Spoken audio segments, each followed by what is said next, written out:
got to teach the world to sing. Sing with me. Perfect harmony. Perfect harmony. I like to ride the world. Gun. And keep it company. It's amazing what happens when something is like a solid 6 out of 10. Truly shows just how pillaged the fan base is at this point. I mean, that's the big thing. Like, you're talking about a solid 6 out of 10 from everything leading up to it. It would look like it was going to be a solid 3.5 out of 10. Yeah. Here's the secret: set expectation lows and over deliver. Again, with that, I guess I expect the doors to get blown off then with this Lord of the Rings series then, huh? Because what are we thinking here in terms of a power ranking? Like 1.5 out of 10, 0.5 out of 10? It just looks so bad. I'm gonna let you know something right now, Dread. I didn't watch the final trailer.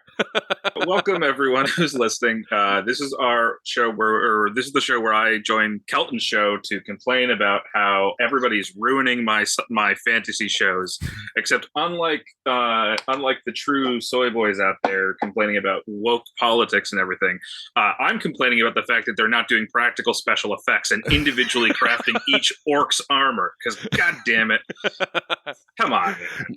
Especially when you know that there are cosplayers on TikTok even that are coming forward with better results for free. I am currently not optimistic about Rings of Power. Okay. Partially because the story they're adapting, which I can go into at any point if you want to. We're going to get there. Fits. Don't worry. Yeah. But partially because the story they're adapting is kind of a strange one to adapt. Mm-hmm. But the other thing the issue that I have is that part of what makes the original Lord of the Rings trilogy work so well as a movie series is actually the fact that J.R.R. Tolkien, despite being sort of like an inspiration for a lot of modern fantasy tropes, really bucks a lot of trends when it comes to some of those tropes. Like, the main heroes of Lord of the Rings are not the mystical chosen ones. Like, in the group there are so if you think about the Lord of the Rings as an adventuring party, you have 4 level 1 commoners basically, mm-hmm. and then 5 people with class levels. Gandalf's some sort of paladin of some sort, not a wizard, by the way. Standing by that. But Gandalf, not a wizard. He uses magic items. He doesn't actually cast spells. He's a sword fighter. He's hey! In the Hobbit TV, in the Hobbit movies, there was magic with the fireworks, huh? Yeah, Isn't that something? Okay, we're gonna go paladin. Then we have 3 different fighters. We have a bow fighter, an axe fighter. There are just 4 fighters. It's a party full of fighters, maybe rangers, but fighters. They're not balanced, but they're good at their job. But they're also not the main heroes of Lord of the Rings. It's not the kind of over-leveled people. It's these 4 common halflings, which serve as the inserts of J.R.R. Tolkien's fallen friends from World War One. The issue that it looks like in the Rings of Power is they're focusing kind of on one of the most theoretically powerful and cool characters out of the entire book series, which is Galadriel, who's a queen of elves and everything else. But you can only go so far with your main character actually being cool and a overpowered person right off the bat, and a woman. Let's be important about this. Right, of course. If there was a guy who was just naturally OP and breezing his way through bad guys, there might be a different vibe coming at this show, Right. But since it is a woman, all of the actual structural criticisms that should be prevalent if it was a male main character are going to be really pressed upon because she's a woman. Exactly, and that's the thing is Aragorn would actually make a really terrible main hero because he's too good at everything. So Aragorn from the original Lord of the Rings, he's just he's he's an ageless, beautiful man who's women keep falling head over heels in love with. He's great at sword fighting. He can do motivational speeches. He has too many stat points, too well distributed. But he's not the main hero of Lord of the Rings. He's just not. He's one of the more memorable characters, sure, but he's not the core figure. Sam and Frodo are. The same way that at a certain level in Rings of Power, it really looks like they are going ham on this oh yeah, we've got an everyman here too. We've got Galadriel, the really cool, epic Legolas-y character, and then we got this other guy, Fred. It's just it's a real it's a real like odd cop setup, or what is it? It's the odd pair. Yeah, the odd couple, but Odd couple. Probably also odd cop, because I'm willing to bet Galadriel is a cop of some kind. Being like, we had to clear the forest of these orcs, this infestation coming through, making the forest not safe at night for the nice elf children that are around. Okay, so at least in my vague knowledge about like the production side of the show, because it is something I do kind of want to dive into a little bit here, is I mean, as much as I hate having structure for a show like this, because in the second part we're gonna be just lambasting this thing to hell and back, but I remember there being at the very beginning, when Amazon was getting the rights to this thing that they spent $1 billion on, that they wanted a young Aragorn show. So, like, very first kind of nexus point I want to ask you, Dread, is the concept that they ended up investing in and making a show, is that better or worse than a young Aragorn show where we watch, I don't know, cool teenage Timothy Chalamet learn to become the ageless, OP level wonder? I think it really depends on how much they cling to the canon. So if they cling to the canon, a young Aragorn show would suck. Most of Aragorn's life is actually just like being an orphan and then getting raised by Elrond and then falling in love with his great aunt, who arguably grooms him. It's like not great. Arwen is a groomer. You heard it here first. I do also like that idea that they're like, yeah, look at him. I forget how old Aragorn is, but it's like he's in a problematic age gap relationship. You're like, oh no, like what 17-year-old hobbit or whatever is he hitting on? It's like, no, he's the victim, actually. Oh no. Oh, poor Aragorn. Oh no. Yeah. So I actually think that like a true to form young Aragorn series would be kind of bad. Okay. Well, like, I mean, again, however, this is why I'm coming to you. So if they were willing to not make it true to form, which it looks like they're not. So like there's a couple of prominent characters right now in the Rings of Power show. Like, in fact, I think one of the co-leads is a non-canon character, or rather a character who's not in the Silmarillion, which is like effectively just like a textbook. It's the Lord of the Rings version of the Bible. Nice. In that, and by the way, in that both of them is that when I was forced to go to Sunday Mass as a child, I would read one or the other for fun in the pews instead of paying attention to. Nice. I should note, by the way, my mother is an atheist. She made me go for the community. Honestly, like, real politique move on your mom's part there. It prevented you from joining, hopefully, too many r/atheism or enlightened centrism kind of forums. So, that's good. Plus, also, maybe she wanted you to, like, get involved in some kinky Catholic girl stuff. So wrong type of Christianity. We were part of the UCC, the open and welcoming people. Oh, well, that's no fun. Those people had worked through their issues a generation ago. I know. Okay, so is talking about this show, is Slim Shady Sauron, is that like an actual main character? What's the version here? So this is actually, so to everyone listening, so this is actually one of the things I'm the most upset about, is that we didn't get glorious redheaded twink Sauron. Which that was on the table, apparently. Yes. And that to me is frustrating, because we should have gotten like, Sauron should be like just like the hottest twink possible, and instead we got 8 Mile. Like it's like it's a real letdown. It's like, imagine what if Eminem from 8 Mile actually was involved somehow in the opioid crisis his entire life. That's right. Very much the vibe that we're getting from this one. Because Sauron, he can like change his form, right? Okay. That's kind of his thing. Are we okay for me to start talking about the sort of like the meta context in the actual book here a little bit? I mean, yes, please. Come on. Okay. Like, absolutely. So one of the smartest things that J.R.R. Tolkien ever did was he made the original Lord of the Rings not about the big bad or even the secondary big bad's original run. It's about the return of power of basically the big bad's lieutenant, which is Sauron. So in the Silmarillion, which is once again like sort of his textbook world building of him just writing down his notes, basically it's like a D&D campaign manual. And that's very much how it reads. It's not when J.R. Tolkien does it, it's considered art and like culturally impressive. When Vin Diesel does it to make The Last Witch Hunter, it's apparently trash and garbage. Yeah, I get it. It's fine. Okay.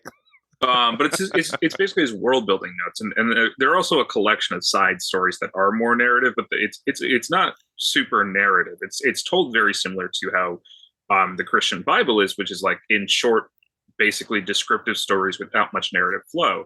Like this happened, and then this happened, and then this person who was this person showed up. You don't like get into a person's head and anything like that.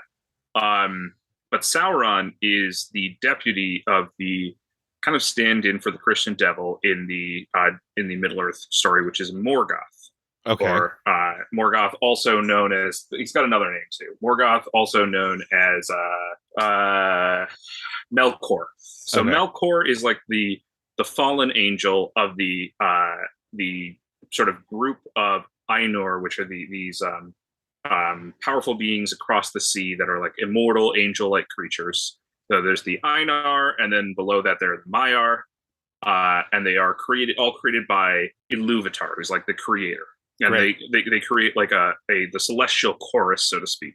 So sorry, I don't mean to overly recap. So no worries. God placement character created angel placement characters on an island that's across the sea from where the Middle Earth continent actually is, right? Yep, exactly. Okay, and all right.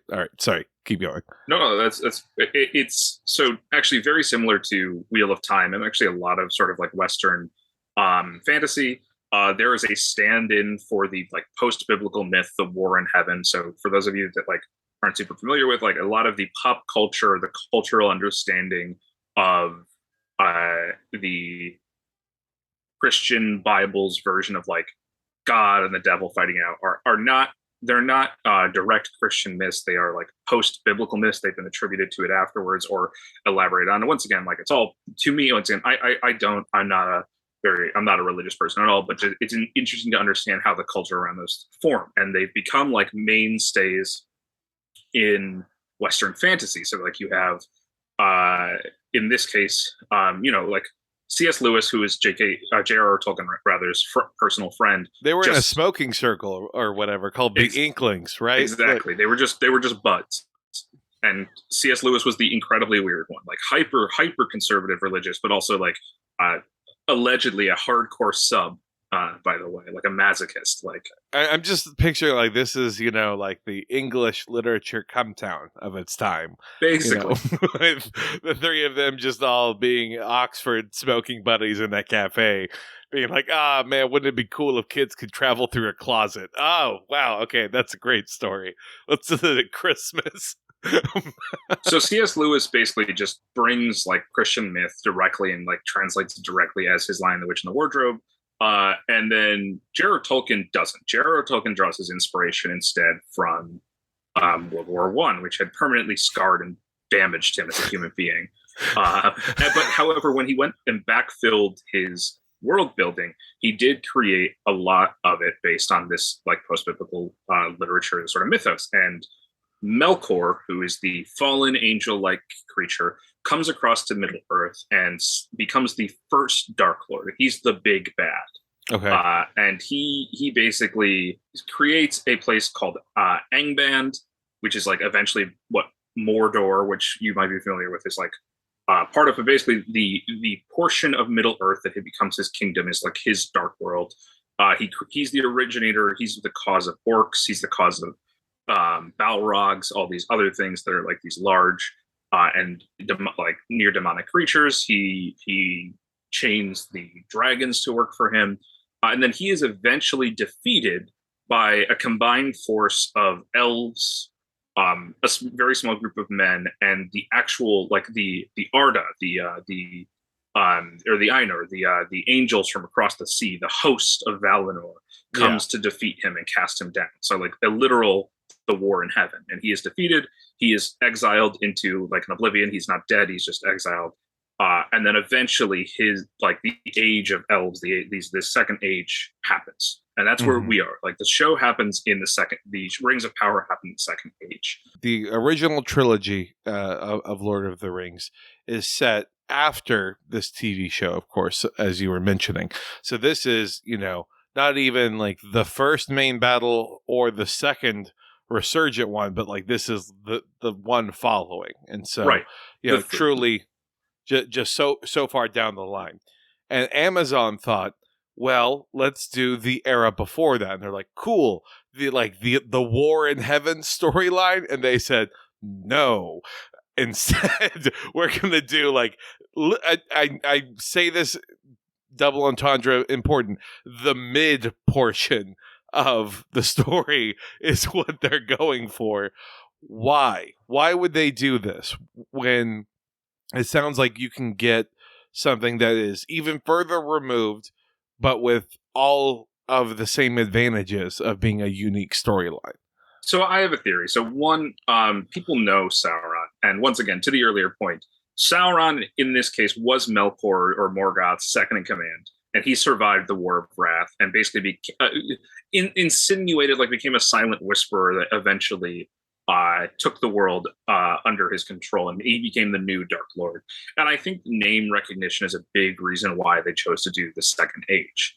Okay. So, for example, you like ultimately Sauron is that like, let's just assume that this show runs its true course and like is given as many seasons as it needs and doesn't flop with its $1 billion budget and everything else. Well, like, okay. Caveat. I hate to interrupt you. Right. Amazon has said they are hinging their entire streaming strategy on how this show does. So literally, if people don't watch this show, then they will give up original programming. Which I'm going to be so mad if this terrible show is the reason why I can't keep watching The Boys. I'm not going to lie.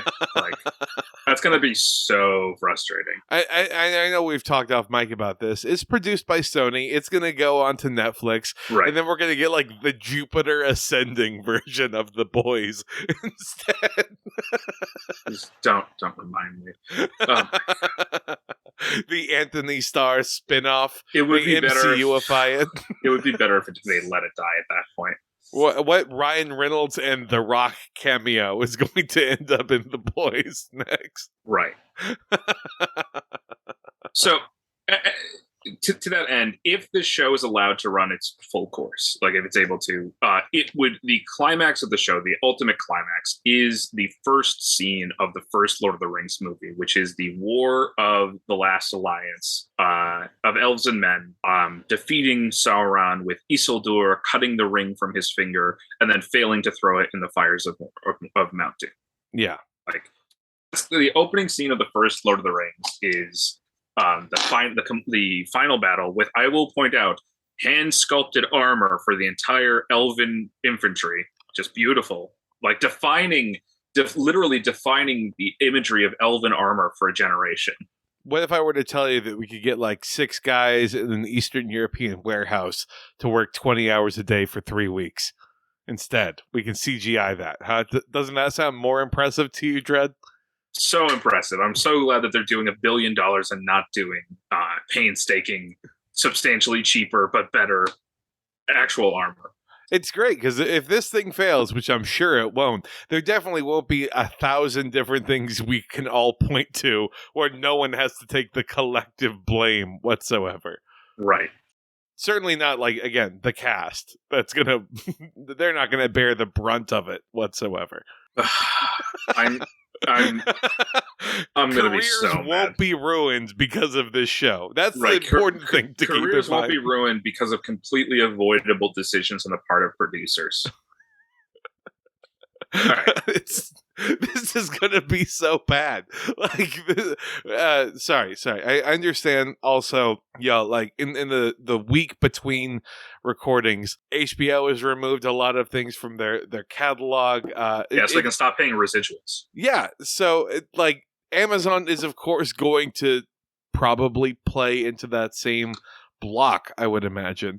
And so to know that things hinge on this is a real, oh no, all of the streaming wars, it all comes down to this one little series that no one believes in, much like no one believed in the Hobbits, that they have to carry this burden all the way through across to the finish line over several seasons.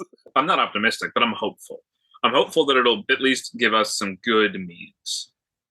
But yeah, I think the reason they went with the Second Age instead of the War of Wrath, which is like effectively the War in Heaven, is first of all, the War of Wrath and the War in Heaven requires you to do a lot more actual new world building, because the primary protagonists of that are not humans really at all, but sort of the forces. There are humans, but it's like the legions of elves coming from across the sea and everything else. Whereas and you also have to explain what the Cimmerils are, which like. Do we need to explain? If you do the first stage, you got to. You have to explain what the Cimmerils are, and you have to explain who Morgoth is, and you have to explain everything else. But the Cimmerils, they're very Cimmerillian, you might say. Yeah.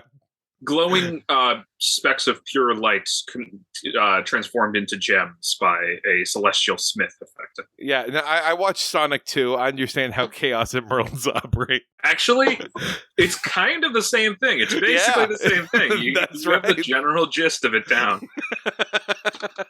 Yeah, that's a surprisingly good one. But yeah, I think they did the Second Age because Sauron's a recognizable villain, even if he's going to be... He should have been in twink mode, but instead we got 8 Mile mode, whatever. Do you think he's going to have a grand reveal? Like the actor is going to be like... The promo image was him and like maybe halfway through the first episode, and then after that, he becomes book accurate? I have to assume at some point we're going to see a transformation of Sauron, because the shape-shifting is like kind of important to the plot point. So I assume we're going to see at least 1 or 2 other forms of him. Is Sauron going to cuck someone? Is that going to be the thing? In a certain way, on a spiritual sense, he kind of cucks the entirety of dwarf and mankind by giving them rings. That's worse. To say you spiritually cucked someone, like you couldn't just do it physically, please. It's so much better instead. For generations, the cuckening will occur.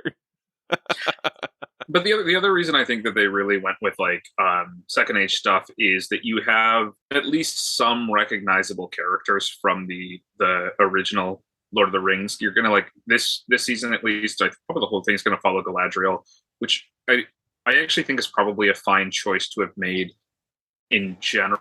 I don't think the way they're going to do it is going to be that effective. They also at some point we're gonna see like Elrond. We're going to see Elendil and his son Isildur, who like people only know from the very beginning, but like there are recognizable names from the Lord of the Rings that are going to be in this show, and I think that makes it easier for them to have not done like extra world building and like extra narrative aspects of things. Extra work, you might say.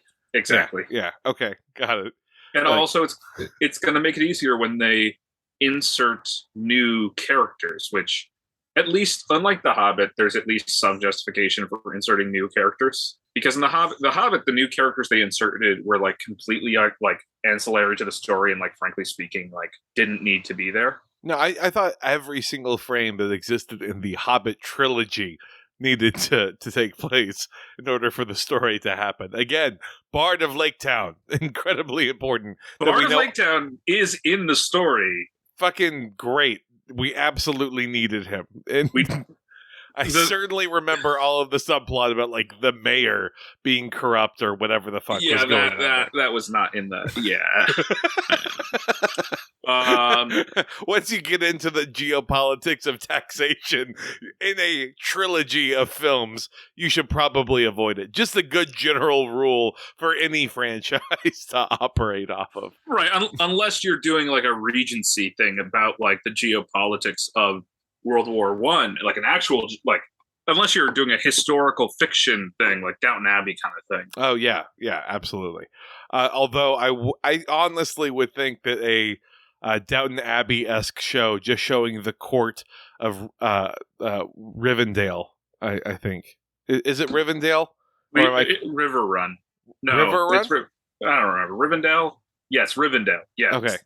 At first, I thought my brain was completely melting, and I was merging it with Riverdale. We did that last episode. Okay, perfect. Again, thinking of hot redheaded twinks, right? Right, you know, exactly. Come on now. Well, KJ Appa, let's go. He's a twunk, not a twink. I'm sorry, you got to get these right, man. This terminology is going to be my downfall. Look, if you're gonna be an ally to our community, you have to get these like terminologies correct. I gotta explain to you what a bear is, what an otter is, twink, twunk, raccoon. My taking notes is going to just be incredibly rewarding once we're done with season 1. Being like, all right, so these are the animal types I've attributed to each of these characters. Yeah, God, talking about unnecessary information that we're going to be reviewing. But yeah, the end all be all to that end is like the placement I think is intentional, because even though they seem incredibly willing to do one of the main characters, Halbrand, which is being played by Charlie Vickers, which if you've seen any of the trailers, he's like the weird human who's like alongside Galadriel and all of them. And I'm here too. Right. Exactly. That is literally, and I'm Halbrand. Like it's the literal like introduce this person 1,000 titles. And I'm like, I'm a dude. He's a brand new character. He is new. He's not in the books, but there's at least a justification for including new characters, which is that it's not like the original Silmarillion is not very narrative. However, if you're going to include them as main characters, I don't know about that, buddy. I mean, an inconsequential main character. Again, something completely unfamiliar in the Lord of the Rings universe that I can imagine. Here's a question for you. Is Tom Bombadil gonna be in this show? Yes or no? Probably no. Fuck. I know. All right. Well, good episode. Good talk. Should have led off with that. I know. No Tom Bombadil. It's a real letdown in that sense. Probably no Twink Sauron for the first season too, which I'm sad about. Are we gonna? Okay. I guess I'm just having a hard time trying to wrap my mind around why they would simultaneously do something that is not a surefire bet, but wrap it in such a way that it feels like the safest, most mediocre, algorithmically driven kind of TV show in the world. Because it's like a Lord of the Rings series that's exactly like Lord of the Rings as you remember, but with new characters. But they all kind of follow similar archetypes, so it's not that different. Just, I don't know. Like, why would someone want to watch this instead of rewatching the original trilogy? Do I have to give you an answer? Like, I don't have a good answer for that. You just got $1 billion from Amazon, okay? Right, you got $1 billion from Amazon after writing a little bit of Star Trek Beyond, by the way. Like, that's your only other writing credit. Yes. God. Why can't we, I don't know, just be angry at mediocre white guys instead? It feels like it's so much easier to do. We have to, like, this is what's confusing to me. Once again, like, maybe, like, John Payne and, I don't know the other guys, Patrick McKay, it's Patrick McKay and John Payne. Maybe they're somehow brilliant writers in the rough, or maybe they know somebody. And that, to me, that's the only thing that makes sense, because, like, they don't like their writing legacy is like they are on both uncredited on Star Trek Beyond. Like they like don't have a lot of other experience in any like major way, except for the fact that they have like maybe worked on Matthew Vaughn's upcoming remake of Flash Gordon. Cool. It's like what like we couldn't even find like well-known mediocre white guys. We had to find never having been done thing mediocre white guys. Was Alex Kurtzman not available? Was Ryan Murphy not available? Come on now. Like, Ryan Murphy's Lord of the Rings. Again, maybe I'll be proved wrong, but like it really does look like they went with I just made me think that there might be no actual understanding within studios about what made the original Lord of the Rings so popular, so successful.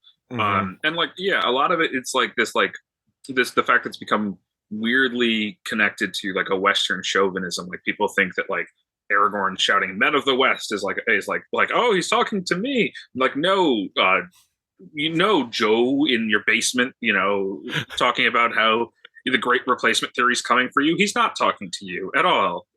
You're missing the point. Like, the enemies are at the gates, don't you know? Yes, that's the thing.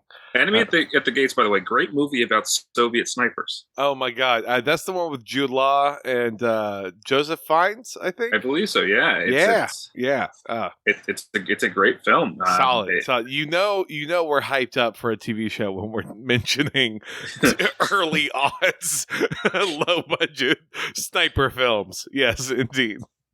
But no, like, at the end point, like I think that there's a very real sense that like, and we've talked about this off air before, but that within this era of content production, anything that is good comes about because it is not expected to be good, and it has very little hype and very little control. So one of the ones I look at is like The Boys, which we just talked about. The fact that it's different than the source material rocks because the source material sucks. Yes. The problem with the Lord of the Rings is the source material is pretty good, though. The Silmarillion, like it's once again, it's just world building. The source material, if you look at the larger structure around Lord of the Rings, is pretty good. And so these radical departures, not to preserve some form of artistic integrity, but rather to come in line with more like normalized expectations around not just fantasy shows, but like prestige television as a whole. Like, I think that it I hate to use this because I think it's so derivative, but like it doesn't look like it's like writing without a soul at a certain point. Yeah, that's something Amazon would never do. No.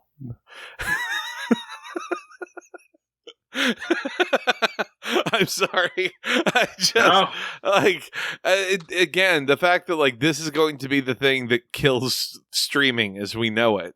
It's because Amazon is one of the last companies that has the money to support a streaming service, kind of a thing. Yeah, and, so the fact of the matter is, if streaming dies, television as we know it will die.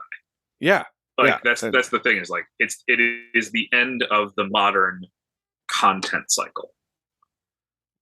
All hail the content cycle. Long live the content cycle. It is the dying of the.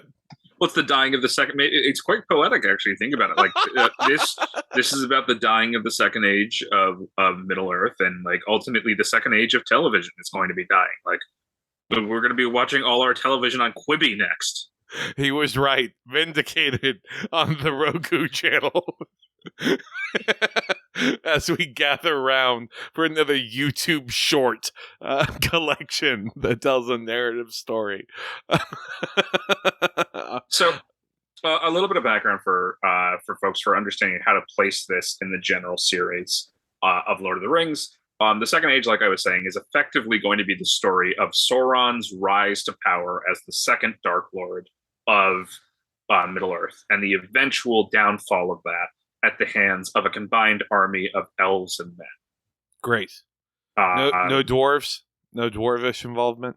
Yeah, like there are like moderate dwarf involvement, but they mostly retreat into their hills effectively. Sounds like typical dwarves, if you ask me. But the dwarf racism, that it will be different, I'm sure, than the other kind of racism running rampant in this show. Right. Yeah, there's going to be lots of different, there's going to be, if people are familiar with like the different forms of like when music is happening in universe, it's called one thing versus the other is called another, diegetic versus non-diegetic. There's going to be diegetic and non-diegetic racism. It's going to be about how to learn to get along with each other. So that way then you can all team up to kill the bad guy. Oh God, we're not going to get like sympathetic Sauron, right? We're not going to be like, have you ever wondered what made me this way? I don't know. I have to hope not, but I think instead, like, they might make Sauron like actively appealing because like that's his whole thing is like in this era he convinces like 5 lords of the dwarves, 9 lords of men to take on his rings of power and to effectively like swear their souls over to him. Like he tricks them into like, and he follows through on a lot of their promises, but they eventually like the 9 lords of men become the 9 Nazgul. The 5 lords of the dwarves, I have no idea what happens to them offhand, but like they ran away, useless. They're right. Nazgul, but they like are always hiding from the hobbits. They're very timid. Picturing the tiny little Nazgul riding on top of giant horses. Yeah, not the most intimidating figures. So I was like, all right, back to the drawing board with this. You're right. He's like, it's too short. You're a warehouse Nazgul now, okay? You're my order fulfillment Nazgul is what you are. Evil available in 2 days or less. I mean, yeah, basically. But yeah, like I think that it's very interesting that like this is where we're at, and that this might define streaming or like potentially end the modern streaming stuff because it doesn't look good, and it should. It is $1 billion. It is almost inexcusable for something that costs $1 billion to be bad. It's almost like Amazon wants this to fail so that then they can get out of streaming, and that they're so big that taking $1 billion loss might mean nothing to them within the next financial quarter. Yeah. Man, that sucks. Looking for a scapegoat on how to get out of streaming, the thing that everyone acknowledges that they make no money and get no like actual users for their web services or for their shipping. Like no one is like, I'm going to start using Amazon Prime shipping because I have Amazon Prime Video. Like no one has ever said that sentence out loud. Right. It's always been the like, oh, I have Amazon Prime Video because I have this, and so, yeah, I mean, it's bad. I guess that means that it's going to be Amazon and Thursday Night Football. That's going to be like their only thing that they have for streaming, that and baseball, live sport kind of shit. I think that, like, honestly, it feels like more and more like that's going to be what's profitable. Like people have been saying it for a while that, it's live spectacle that's going to make us the money. That's like the real thing is that media as a concept is like completely changing, and maybe nothing's going to make them money.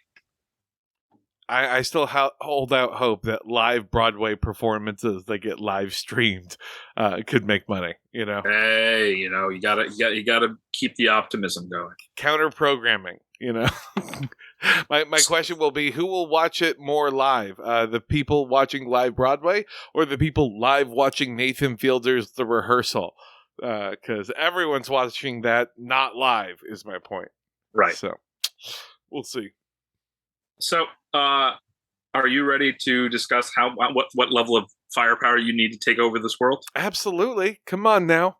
This seems abundantly obvious to me. All right. So you have Twink Sauron, right? Queen Sauron, yeah. He's trying to recruit men and dwarves together for his Amazon fulfillment warehouse of evil that he has created in, the Eastern Shore Island. And he's trying to find a way, probably utilizing like dragon drone drop shipping or whatever it's going to be for it to operate. So I don't even think that we're going to need to try to have like a cannon or a battleship like last time.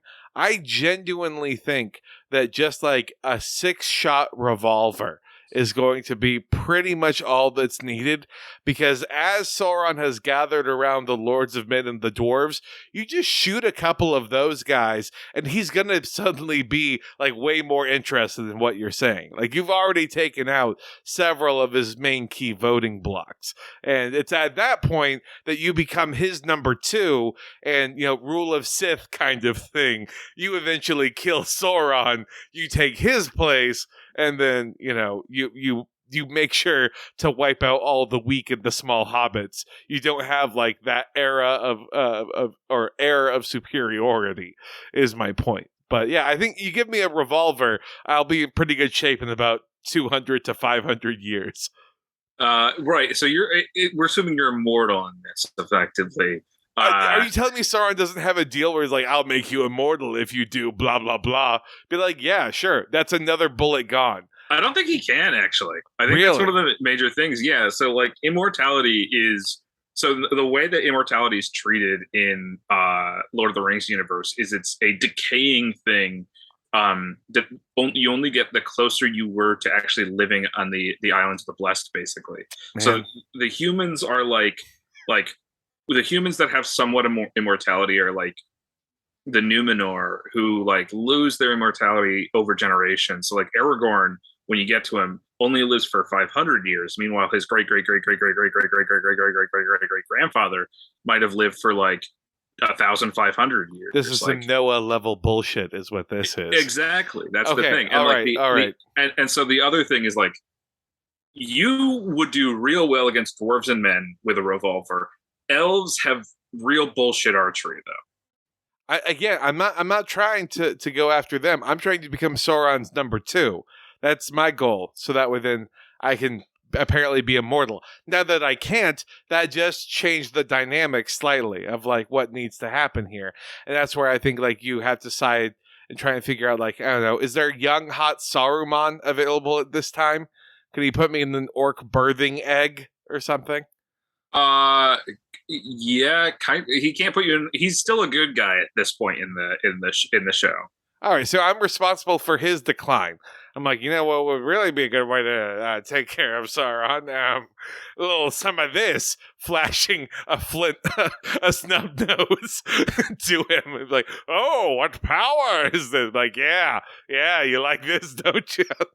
So I'll say this much. Lord of the Rings, at least this age of Lord of the Rings, is one of the hardest to say how much of a firepower you need to take over, because you could legitimately be the greatest warrior to ever live with like a pretty good revolver, except elves still might be faster than you and able to dodge your bullets. I'm not trying to... I know you're not going after elves. No, I'm going to start like a not like a return to Africa movement, but like a return to the Eastern Shores movement. Western Shores. I'm sorry. Yeah, that's what happens at the end of the Lord of the Rings. Exactly. Series. See, I'm like you should return back to the land of your forefathers, reconnect, get the fuck out. Come on, it's important.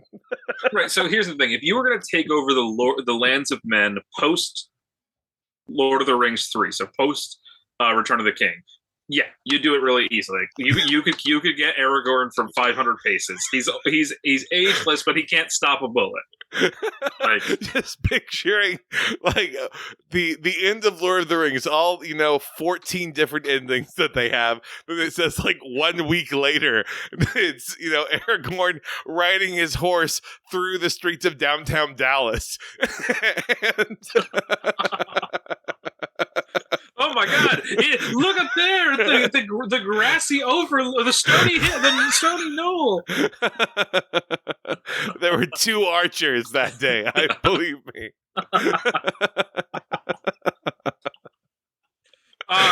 What I would say is that in this era, I think actually conventional weaponry is not getting you that far. What you need is a really good union organization strategy to unionize the armies of men and dwarves out from under them. You had to do a social revolution and then like cultural revolution, and then you'd be good. Like you gotta get ahead of Sauron. So Sauron's trying to get his like 2-day shipping warehouse in Mordor off the ground, and you got to be like, no, man, no, I'm gonna get ahead of you on this. And I'm going to unionize all your workers. One printing press is basically what you're saying. Exactly. That's your weapon of choice. Yeah. He shows up. He's like, I'm ready. I've got my 9 Nazgul. I don't know where these dwarves I gave the rings to. They fucked off somewhere. And all of a sudden he shows up in Mordor, and it's like all the orcs are like, no, sorry, we require a 401k matching and like dental. What do you mean? No, we're not going to invade on a Saturday. Absolutely not. Are you paying the overtime for this? Do you have the leaf-wrapped bread to cover this sort of expenditure? Have you seen the elves? Are you covering elf hazard pay? They want to end us. Yeah, I think you could take over Middle Earth with one good union organizing strategy. Truly the thing that J.R. Tolkien feared most. The masses of the unwashed getting together and becoming labor empowered. Again, I'm just picturing the orcs with the white hand of Sauron, only it's, again, the raised fist emblem that's being put on them instead. Right, and instead of singing or meat's back on the menu, they're just chanting solidarity forever, but in like a weird, solidarity forever, solidarity forever. Objectively much more terrifying. Yeah, right? What are they attacking us? No. They're offering to debate us. They're trying to get us out into something called the marketplace of ideas. I've never been to there. It's that meme that shows up on Facebook. The real thing, the real thing, the establishment fears is us together, but it's an orc and a dwarf.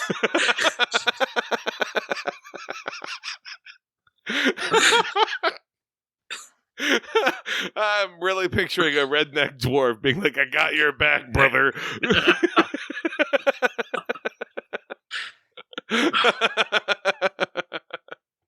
The Dwarven Wars were more about the right to autonomy more than anything else. I just need you to know that. A dwarf's right to do what? Who worked in the mines of Moria? That's what I need to know, huh?